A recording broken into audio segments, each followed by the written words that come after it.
Welcome back to another Friends Unfiltered podcast. I'm Reed, and it's just me today.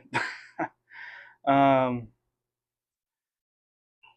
we might be going under some rebranding, renaming. I don't know. I haven't made my mind up yet. So just if that comes around, don't worry. It'll it's a story that will remain untold. Anyway, this month, or what are we in? June? Yeah, yeah, June. June is Men's Mental Health Month, and uh, here for the past couple months, hell, even longer, men- mental health has definitely been a real thing. Um, yeah, it's definitely a real thing, and it's very important. So that's what this podcast episode is going to be about, because it's definitely had a big impact in my life and my family's life, and some friends and stuff too. So, but yeah, I just wanted to touch on the Men's Mental Health Month this episode. So let's get into that. Um, like when a man like opens up and he puts himself in like a vulnerable state, and his like vulnerability. Um, hell, I don't even know how to say it. He's vulnerable when he tries to open up and speak his emotions and feelings. Like for women, don't if a guy you know tells you that and he opens up with, about his feelings and stuff, don't use his vulnerability and his um, I don't want to say confession, but like his feelings in an argument to prove a point, because as soon as you do that, like we just like shut down. Like you'll if you do that, um, you'll never hear like the full truth or the full story ever again, just because you made us feel that way when we were trying to open up to you. So like men just have a lot of stuff going on. I know I do. But um but yeah, you'll once you do that, you'll never like hear from us basically again. Like truly, you'll get like the bare minimum, um because we try to open up and you just shut us down. That's the one of the biggest things here is this is that. So yeah, like if you ask us, if you ask a man, like speaking in a woman's perspective, like if a woman asks a man if he's good, he's gonna tell you yes, like he's good, but in reality he's not. He carries all these stress and burdens and problems, and he's gonna tell you he's good, but he's not gonna tell you he's not good. Um, yeah. So men are not emotionless. We have very, very, very deep emotions. We don't either ever express them, or we don't know how to. And I think why we don't do that is because we have this fear that's instilled into us that you know um, if you do open up and you're vulnerable, and somebody, you have this fear of like getting called weak or a fool, or like you need to man up. And it's just that's not the way to handle things when a man is trying to open up to you about talking about his feelings and what he's been going through. And but yeah, we like I said, either don't voice them at all, or we don't know how to express them. So, and we just have that fear of if we do, of being shot down. So, oh yeah, men are very good at hiding their struggles. I mean that's almost a given. Like for example, with me, I'm this get up, go happy guy, and you would never know something was wrong with me if I didn't tell you. I'm very good at putting on. I feel like it's a phony or fake to call it a front, but that's essentially what it is.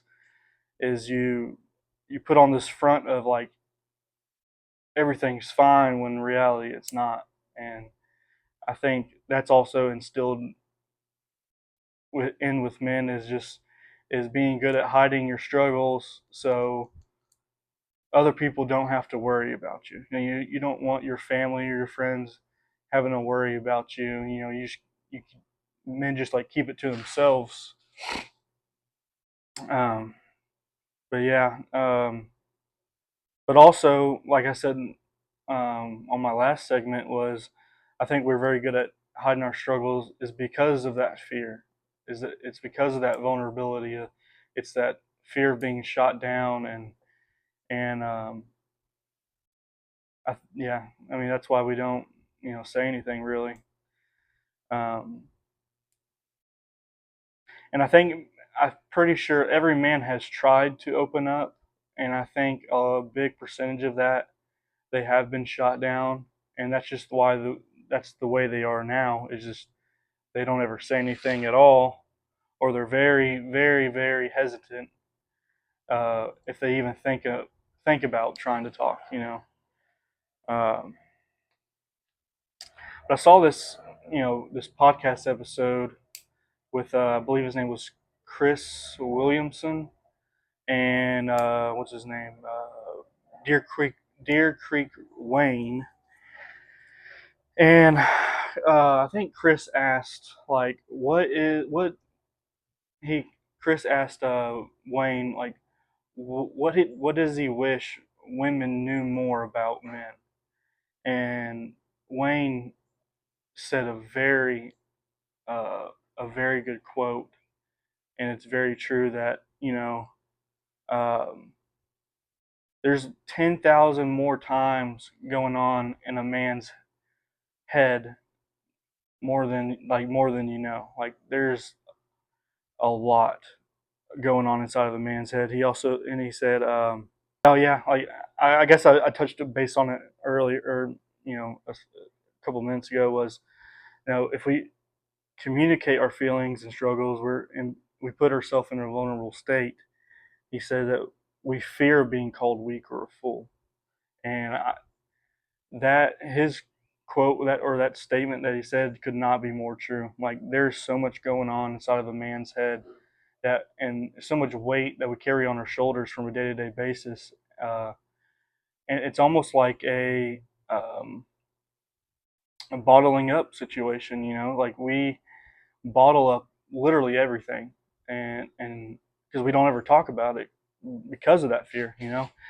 And there's a it gets almost confusing in a way because or because when the your bottle is full, you know what are you supposed to do? And we get to this point to where we can't fit anymore in our bottle, and it's like, okay, do we finally try to talk about something and try to talk about our feelings and try to relieve some stress and some weight off of our chest, or do we just keep trying to jam pack this emotion bottle until until it breaks essentially. And I think more men do that than try to talk about it. um, and I'm here to say that men should have someone to talk to about their emotions or stress, whatever the problems they got going on. That men need somebody to talk to, because bottling up all your emotions and problems and stress and addictions and just etc. is not good. Because it will 100% get to a point to where your bottle is going to break, and take that as you want, but it could mean a different things.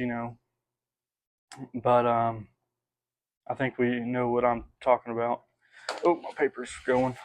Yeah, the hardest thing a man can do on a daily basis, when if he's dealing with stress and trauma and problems and addiction, is like still acting happy around other people, so they don't have to worry.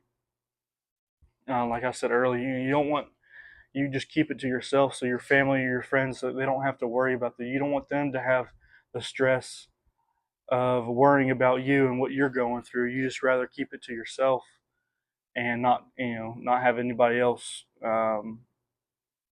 put a burden on anybody else because of what you're going through. Oh, yeah, I wrote down here, the the amount of like mental effort it takes to act happy or to act like everything's fine, to act okay when it's not. It takes a lot of effort, and honestly adds more to your stress and more to your, um, like a bad, more to like your bad mental state. Like putting on the a front is definitely not the solution in the long run. I can, as a man, I can understand why we do that, because it honestly it's just easier, but it's hurting you in the long run for sure. And I always thought like, oh, mental health, it's not important. It's not, it's fake. Like if you have mental issues and you're a man, you're a pussy.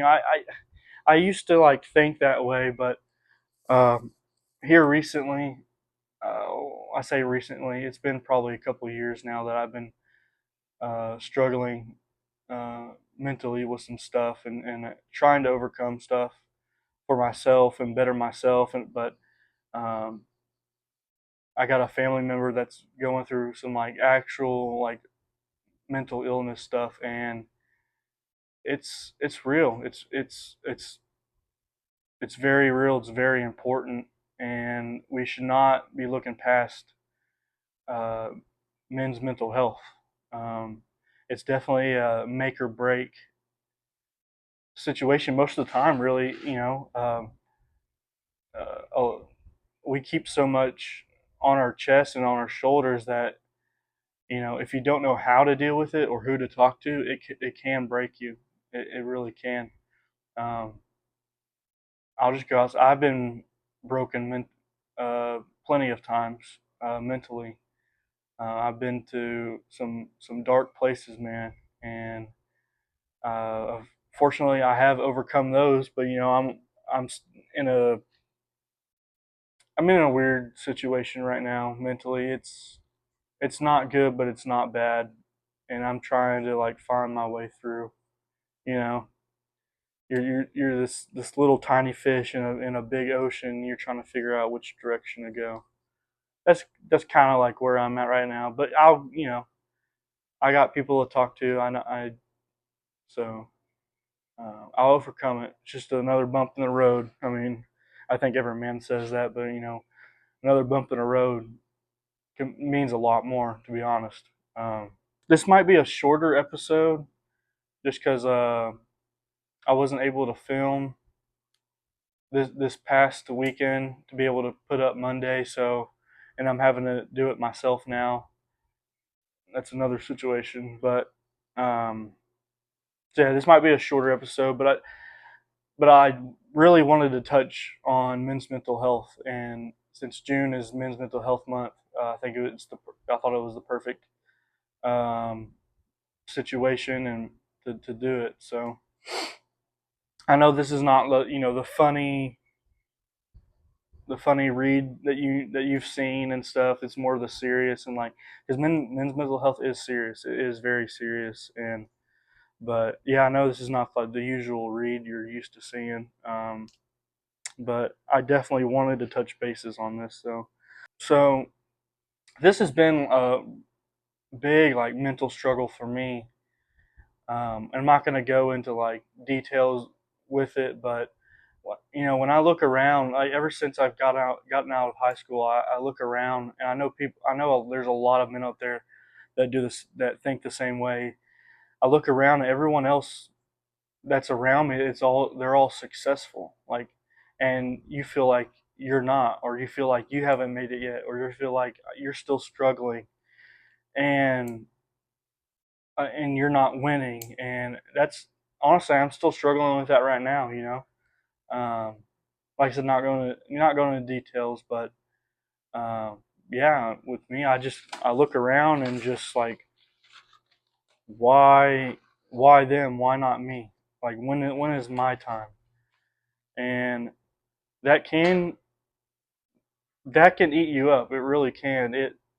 Um, this mentality of it'll come around, or it's just not my time yet. Like that, almost a waiting period could definitely eat at you, and it's definitely ate at me.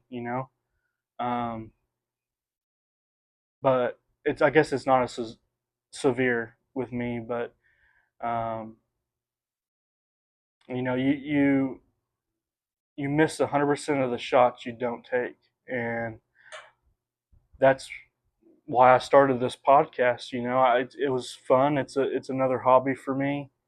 With me being a father and a husband, I don't got time to do stuff like I used to back in high school, and I enjoy doing this. So it's just another hobby for me, and it's a if I didn't take this shot, who knows? I hope to get famous off of this, hopefully, but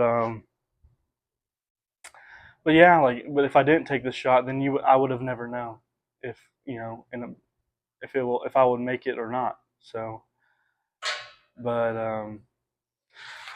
anyway, what was I saying? It's freaking hot out, dude. Let me tell you, it is freaking hot out today in Central Arkansas. My damn paper keeps blowing around. Hold on here. What the hell was I saying? What was I saying? Oh yeah. You look around, you see everybody else that's successful, and and you think you're not. You think you're still struggling. They're winning. You're not winning.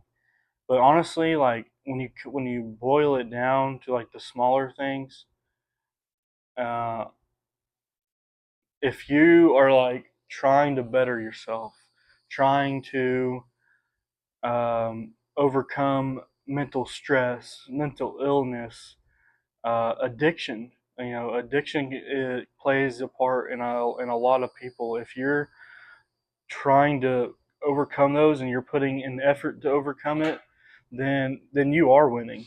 Uh, because you have something to look forward to. You have something to like strive for, and and and you have a goal to meet, to be this better person that you're trying to be. And if you overcome those challenges, then that's a success in my book. I think. I still have challenges. I don't think I'll ever not have a challenge that I have to face or overcome, but I've definitely overcome a lot of challenges and stress and a lot of mental stuff, and um, I I think that's successful in my book. Um, so if you're doing that, you're not a loser. You're not losing. You're winning, and you could be doing better than the person you think is successful. That person you think is successful or is successful could be struggling with mental issues, or stress or addiction, and they're not trying to overcome those, and you are. So in a way, they aren't winning and you are, if you look at it that way. So, um, oh yeah, another thing I wanted to touch base on was men's like anger issues, anxiety. That is two big things that play a part with me is I have a little bit of anger issues, and you know, here recently, I feel like my anxiety has really shot up and taken a toll on my mental. Um, but you know, what comes almost natural to men is in like stressful situations or overbearing or overstimulating. You know, people, all these men, they or these guys, you know, they hate the word overstimulating because if you say that, then you're a pussy. You don't know how to handle things and blah blah blah blah blah. But like overstimulation is not just a women's thing. It's a everybody thing. Um, so you know, when you're in, like I said, when you're in stressful or overbearing or overstimulating situations, it's like almost a survival instinct. Um, I know with me, since the anger issues and anxiety plays a big part, is like when I'm in those situations, I tend to like almost I get angry, I see red, I stop thinking, almost like black out, like I want to whatever the problem is, I need to control it. It's like it's almost a survival, like a what do they call it? A flight or what do they call it? A fight or flight mode. And yeah, like I said, it's like almost a survival instinct to do that. Some might not be as severe, or some might control it better than others. I know that that's something I'm working on is being able to control my anger and anxiety whenever those situations arise. Um, but it's almost like if you're familiar with like Call of Duty, I play the shit out of Call of Duty, and and you know the games Search and Destroy. It's almost the same thing um, mentally wise with me. Is like in Call of Duty you seek the problem, which is the enemy and the planted bomb, and you destroy it so you can survive. I think with a lot of men, and especially me, I seek the problem and I don't destroy, but like I defend myself. I put myself in a defense mode that I need to control this or stop this or whatever it is, so I can push through it or survive in a way. Um, I think that was a good similarity. I thought about that last night. It's like it's the same thing. You search for the problem and you solve it, destroy, defend. So then you can survive. So you're not freaking out basically, or you know. But that brings me to another thing. I absolutely hate crowds. Absolutely hate. I won't even go into Walmart unless I absolutely have to. And if I have to, then I will go straight in. Sometimes I even look up where it is in the aisle, like on the app or whatever. Straight in and straight out, because one of my fears is like in crowds, you can't control what everyone is doing. You can't control everyone's stupidness in the way they act. So, and when there's an abundance of people and you have no way of doing anything about it, that's what like really triggers me is not being able to like predict or control people and their, I don't know, that sounds, I would say people and their decisions, but like if there's a lot of people acting stupid and you're stuck in the middle of this crowd, you can't do anything about it, and that's what I almost fear. And I'm trying to like work on that too. um, but that's kind of the bottom of my list right now, because it's not that big of a problem, but Yeah, I don't even have no desire to go into Walmart unless I have to, and if I do, I'm in and I'm out because I do not want to have to deal with stupid people. I tell you that. What's that quote they say? Fuck, I can't remember. It's gonna come to me later, but I think I had one more thing on here on my list before I wrap this up. Um, I might have mentioned this earlier in this episode, but I feel like men just need somebody to listen and not say anything back. Just listen to what we have to say when if and when we're opening up to like talk about our feelings or like what we're going through in our head in our mental state and um, just being vulnerable. Every man I feel like just needs somebody to listen, but just don't say anything back because it's almost in a way the moment that other person starts to open their mouth, they could say the wrong thing, and it just puts you down this hole that you have put in so much effort and work to just get out of, to be in that point, to say or to talk to that person about what you're going through. Um, so if we honestly, if we just had somebody to just listen and that's it, like the amount of weight that would take off our shoulders and chest and the weight on our mind would be like absolutely insane. Um, I know that might help me, but um, anyway, that's all that I got today. Thank you for watching this episode of Friends Unfiltered podcast, and I'll see you in the next one.